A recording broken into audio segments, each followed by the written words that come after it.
Olá, seja bem-vindo a mais um podcast 15 minutos da Gazeta do Povo. Eu sou Mariana Braga. E eu sou Frederico Juncker. Hoje nós vamos falar sobre a derrota histórica do governo no Congresso sobre o decreto do IOF e as emendas. E Flávio Dino tem muito a ver com isso, né, Frederico? Pois é, Mari. E uma derrota histórica, verdadeiramente, porque a última vez que o Congresso havia sustado o decreto de um presidente tinha sido em 1992, quando o Congresso Nacional sustou um decreto do ex-presidente Fernando Collor que regulamentava a questão dos precatórios. E logo depois, ele perdendo a base dentro do Congresso, ele acabou passando por um processo de impeachment.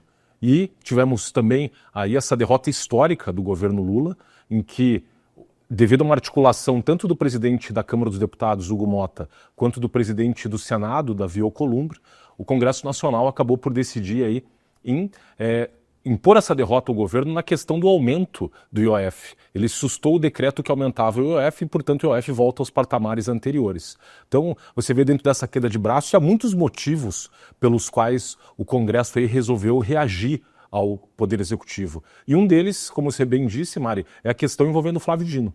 O Flávio Dino, que desde agosto do ano passado havia decretado a suspensão do pagamento das emendas parlamentares, das famosas emendas PIX, e havia uma insatisfação, especialmente dos deputados do centro, que são aqueles deputados que mais necessitam de emendas parlamentares para fazer uma mobilização das suas bases políticas, destinando recursos do orçamento federal para os municípios onde eles têm maior apoio, as suas bases de prefeitos e vereadores.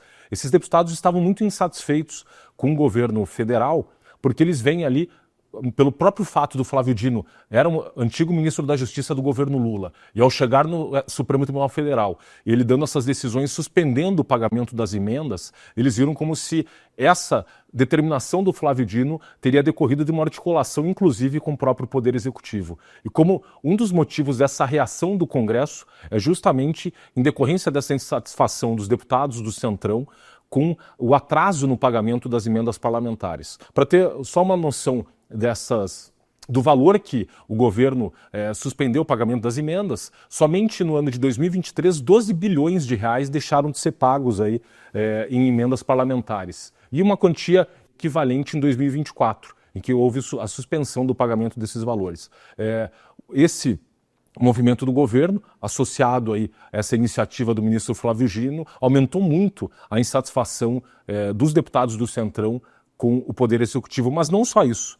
Há também um esgarçamento aí da relação entre os parlamentares e o Poder Executivo, relativamente a uma questão que a gente tratou essa semana, da questão da medida provisória dos vetos que haviam sido derrubados pelo Congresso, em que o governo e os deputados do PT associaram a questão do aumento da conta de luz. Esses deputados do Centrão ficaram muito insatisfeitos com essa narrativa criada pelo governo, de que o impacto sobre a conta de luz decorrente desses vetos, da derrubada desses vetos, acabariam por acarretar o aumento e eles serem os responsáveis por esse aumento. Também houve uma insatisfação que foi canalizada agora nessa derrubada do aumento do IOF. Mas ainda há outras questões que a gente vai analisar aí ao longo do podcast. Ótimo, Frederico. Você vai acompanhar vários desses detalhes, inclusive, na Gazeta do Povo, nessa matéria, por exemplo, de Vinícius Salles e Wesley Oliveira. Também um detalhamento aí para o pessoal entender melhor. Esse texto que derrubou o decreto do governo foi aprovado pela Câmara dos Deputados com 383 votos a favor e 98 contra. Então é uma proporção bastante grande. A gente viu bastante gente votando, inclusive, no Centrão, com a oposição. A oposição vê esse resultado como uma vitória. Nessa matéria da Gazeta do Povo, o cientista político Adriano Cerqueira, professor do IBMEC de Belo Horizonte, diz que o governo federal enfrenta uma crise profunda, marcada por baixa popularidade, dificuldades de articulação política e perda de prestígio internacional. Segundo ele, a reação do Congresso à proposta de aumento do IOF é um reflexo direto desse cenário que a gente tem analisado aqui também, né, Frederico, em relação a essa desaprovação do governo Lula, que, segundo as últimas pesquisas, chega aí a 57%. Com certeza, Mari, você vê que não é apenas um motivo, mas é uma série de razões que explicam essa reação do Congresso. Uma das coisas que surpreendeu foi o presidente da Câmara dos Deputados, Hugo Motta, ter pautado essa votação desse projeto de decreto legislativo, ele antecipou o prazo que ele havia dado ao governo. O governo havia pedido um prazo de 2 semanas para eventualmente rever aí o aumento dos impostos, e Hugo Motta, de forma surpreendente, na terça-feira à noite, por meio de uma publicação no Twitter, no antigo Twitter, atual X, ele disse que ia pautar como primeiro item da pauta essa questão da derrubada aí do aumento do IOF, e ele deu a relatoria desse projeto para um deputado do PL, o deputado Coronel Crisóstomo, do PL de Rondônia, que inclusive havia sido o deputado que havia encampado a iniciativa de propor dentro da Câmara dos Deputados a CPI da INSS. Naquele momento, inclusive, o Hugo Motta, jogando com o governo, disse que não faria instalação dessa CPI na Câmara dos Deputados.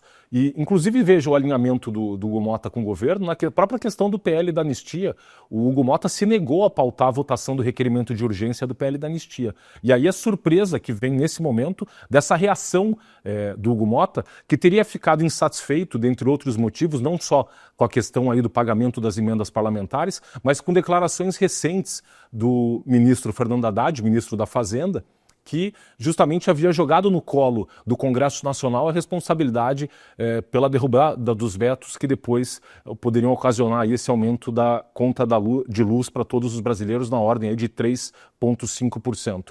Então, você vê que não só isso também, mas a própria queda de popularidade do governo Lula, que segundo pesquisas mais recentes tem atingido aí quase 57% de desaprovação do seu governo. Isso tem pesado também cada vez mais hoje no Congresso e, inclusive, uma própria inabilidade atual do governo Lula. Há uma série de analistas que têm apontado que no governo Lula 3, o Lula não tem dedicado tanto tempo assim a fazer a articulação política do seu governo. Inclusive, a questão de 3 meses havia sido publicada uma carta pelo advogado Antônio Carlos de Almeida Castro, o famoso Cacai, relatando uma dificuldade e isolamento político do presidente nesse terceiro mandato, em decorrência até, dizem, de uma atuação mais forte ali junto ao presidente da primeira-dama Janja, que teria isolado o presidente no palácio e dificultado o acesso de interlocutores a ele. Então, você vê esse clima político criado, um esgarçamento dessa relação entre o poder executivo e o poder legislativo, não só decorrente da questão do aumento de impostos, mas também dessa questão das emendas parlamentares, a queda de popularidade do governo e esse isolamento político, a falta de diálogo do poder executivo com o poder legislativo.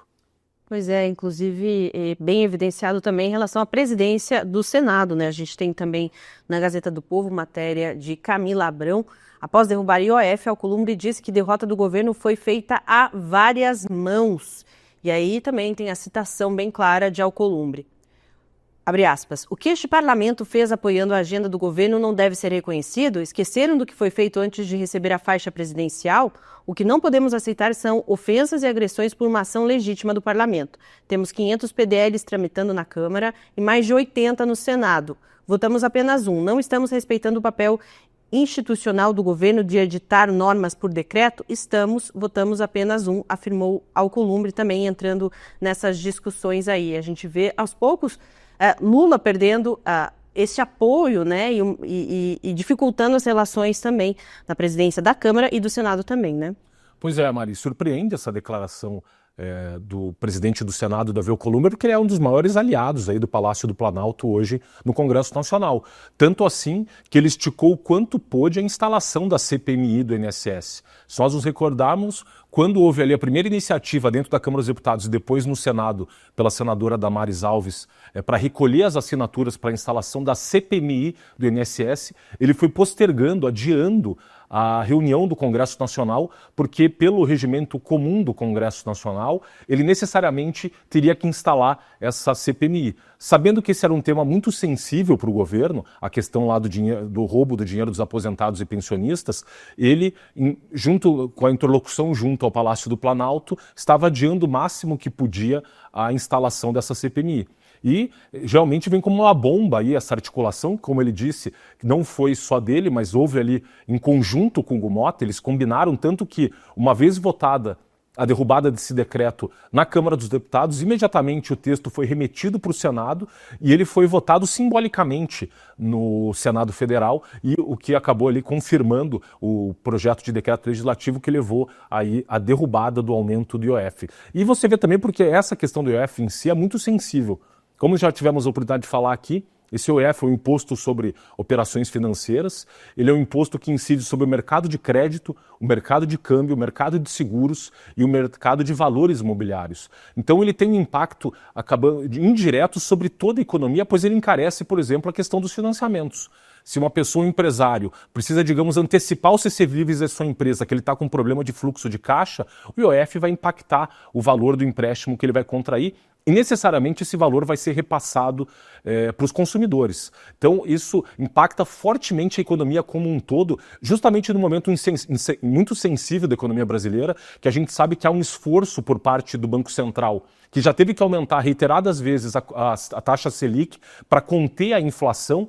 Então, é um esforço contraditório, uma iniciativa contraditória do governo de aumentar o IOF, porque o aumento do IOF gera um impacto sobre a inflação, quando a gente sabe que hoje há essa tentativa do Banco Central de controlar a inflação. Então, houve uma pressão muito forte, especialmente do setor bancário, do setor financeiro, aí um lobby muito forte da FEBRABAN para derrubar essa questão do aumento do IOF, mas não só. O governo, a partir do momento em que, naquele primeiro momento, em final de maio, quando eles tentaram aumentar o IOF, o governo recuou e abaixou um pouco a taxa do IOF. No entanto, acabou apresentando uma medida provisória que aumentava também o imposto sobre outros setores muito importantes da economia.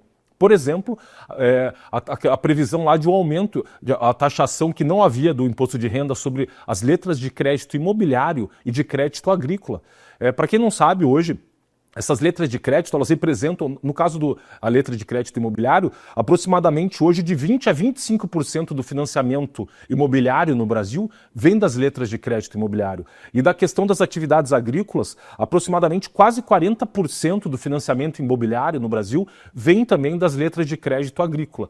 Então, a partir do momento em que o governo propõe a taxação desses dois setores, isso também vai impactar os preços, tornando mais caros os financiamentos imobiliários para quem quer comprar sua casa própria. E da mesma forma, a questão do crédito agrícola, isso vai impactar no preço da comida na gôndola do supermercado e no momento que a gente sabe que há uma grande insatisfação da população decorrente do aumento da inflação.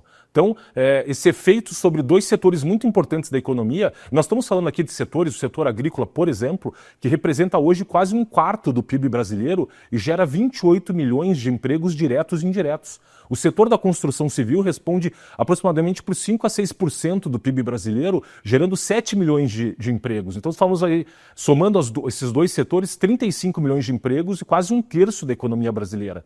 Então, essa pressão tanto da Frente Parlamentar da Agricultura, que hoje é a frente mais poderosa no Congresso Nacional, tanto também esse lobby do setor financeiro, mas também o setor industrial, que a gente sabe, a partir do momento que você torna essas operações de crédito mais caras, isso acaba impactando todo o setor produtivo e, por fim, o consumidor, porque essa conta é sempre transferida para o consumidor final.